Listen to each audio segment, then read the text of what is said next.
एक लड़का मुंबई से रेलवे का परीक्षा देकर अपने सीट पर जैसे ही बैठा, एक लड़की हाँफते हुए आई। लड़के से बोली कि मुझे बचा लो प्लीज। लड़का कुछ समझता कि वो लड़की कंबल लेकर लड़के के पैर के ऊपर अपना सर रखकर सो गई। काफी दूर जब ट्रेन निकल गई तो उस लड़की ने लड़के से पूछी कि यह ट्रेन कहाँ तक जाएगी। लड़के ने कहा कि लखनऊ। तब तक टीसी आया, बोला कि टिकट दिखाए। लड़की ने कहा कि आप लखनऊ तक का टिकट बना दीजिए। लड़का लखनऊ तक आते आते उस लड़की से घुल मिल गया था। ट्रेन जब लखनऊ स्टेशन पर रुकी तो उस लड़के से बोली कि मैं इस शहर में नहीं हूँ, मेरे एक रिश्तेदार रहते हैं, लेकिन बैग में पता रखते समय भूल गई। आप 2-4 दिन अपने घर मुझे रख लीजिए। लड़के ने कहा कि ठीक है। जब लड़का अपने घर पहुंचा, घर की बेल बजाई तो लड़के की बहन देखकर हैरान रह गई कि भैया परीक्षा देने गया था तो रिजल्ट भी साथ लाया है। लड़के ने लड़की की मजबूरी बताई, घर वाले राजी हो गए। लड़की दूसरे दिन घर में इतना राशन खरीद कर रख दी कि घर वाले भूल ही गए कि इस लड़की को इसके रिश्तेदार के यहाँ छोड़ना है। लड़के के बहन की शादी तो तय हो गई, लेकिन 80,000 रुपये दहेज में कम पड़ रहे थे। लड़के के पिताजी लोन लेने की बात कर रहे थे। इतने में वह लड़की बोली कि बाबूजी आप लोन मत लीजिए, हम आपको दे देंगे। शादी बड़ी धूमधाम से हुई। बहन की शादी के बाद लड़के ने लड़की से कहा कि मैं तुमसे प्यार करता हूँ, मुझसे शादी करोगी। लड़की बोली कि यही बात अम्मा बाबूजी के सामने रखिए। लड़के ने कहा कि यह बात अम्मा बाबूजी जी से राय लेकर बोला हूँ। लड़की सबके सामने कही कि मेरे बारे में बगैर जाने ही आप लोग शादी के बारे में सोच लिए।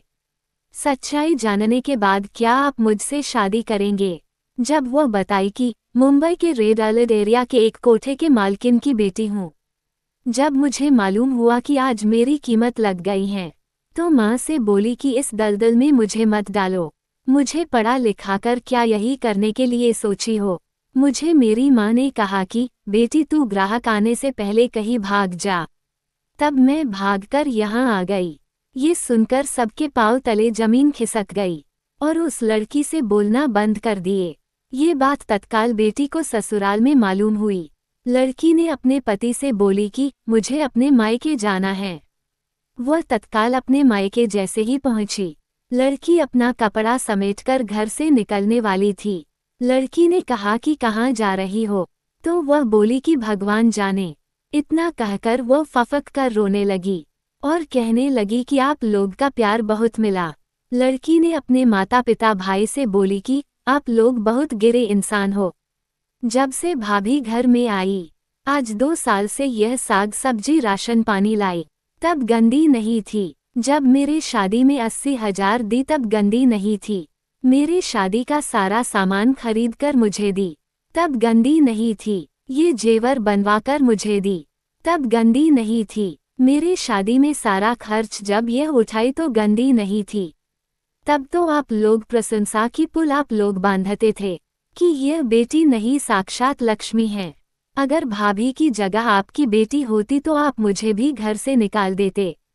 भाई का हाथ पकड़कर बोली, क्यों भैया, जब आप भाभी को लेकर दिन रात घूमते थे तब गंदी नहीं थी, आज गंदी हो गई। अगर भाभी से आप भैया शादी नहीं किए तो मैं कभी नहीं आपके दरवाजे पर आऊंगी। हम लड़कियों को यही समाज गंदा बनाता है, कोठे पर ले जाकर बेच देता है और कोठे पर जाकर सोता है। तब कुछ इज्जत के बारे में नहीं सोचता है, अपनाने में इज्जत चली जाती है। बेटी की बात सुनकर सब कहे कि शादी होगी। लड़की ने कहा कि नहीं बाबूजी, शादी तब करूंगी जब ये घर इस मोहल्ले में सबसे आलीशान बन जाएगा। लड़के ने कहा कि मेरे बाबूजी के पास इतना पैसा नहीं है। लड़की ने कहा कि मैं बनवाऊंगी। लड़की ने अपने माँ को टेलीफोन की। लड़की की माँ ने 50 लाख रुपया एक आदमी के माध्यम से भेजवा दी। आलीशान मकान बनने के बाद एक बहुत बड़ी टीवी फ्रिज की दुकान खोलवाए, तब शादी की। ये समाज जानने के बाद भी शादी में गया, किसी ने कोई गलत बात नहीं की।